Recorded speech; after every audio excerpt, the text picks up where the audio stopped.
വിവാഹവും കുടുംബങ്ങളെയും പ്രോത്സാഹിപ്പിക്കുന്നതിനായി 1 വർഷം നീണ്ടു നിൽക്കുന്ന പദ്ധതിക്ക് തുടക്കമിട്ട് കാലിഫോർണിയയിലെ ബിഷപ്പുമാർ.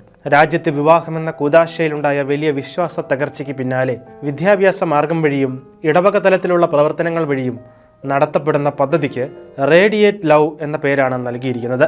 സ്നേഹം, ലൈംഗികത, വിവാഹം എന്നിവയെക്കുറിച്ചുള്ള ആധികാരിക ദർശനത്തിന്റെ ശോഷണം മൂലം നമ്മുടെ സംസ്കാരം മുറിവേറ്റിരിക്കുന്നുവെന്ന് സാൻ ഫ്രാൻസിസ്കോയിലെ ആർച്ച് ബിഷപ്പ് സാൽവറ്റോർ കോർഡിലിയോൺ പറഞ്ഞു.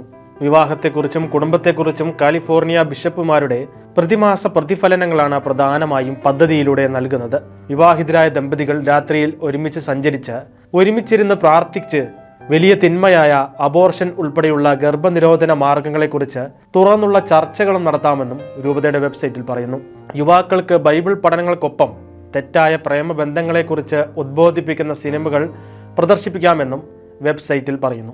ഇടവകകളിൽ വിവാഹിതരായവരെ അനുഗ്രഹിക്കുന്നതിനൊപ്പം യുവാക്കളെ വിവാഹമെന്ന കൂദാശയിലേക്ക് സ്വാഗതം ചെയ്യണമെന്നും രൂപത വ്യക്തമാക്കി. ക്രൈസ്തവർക്കിടയിൽ വിവാഹമോചനങ്ങൾ വർദ്ധിക്കുന്ന സാഹചര്യത്തിൽ യുവാക്കൾ വിവാഹമെന്ന കൂദാശയെ എതിർക്കുന്ന ഒരു കാലത്തിൽ രൂപതയുടെ ഈ പദ്ധതി വിവാഹിതരായവർക്ക് മാതൃകാപരമായി വിവാഹ ജീവിതം നയിക്കുന്നതിനും യുവാക്കൾ വിവാഹം കഴിച്ച് സമപ്രായക്കാർക്ക് മാതൃകയാവുന്നതിനും കാരണമാകട്ടെ.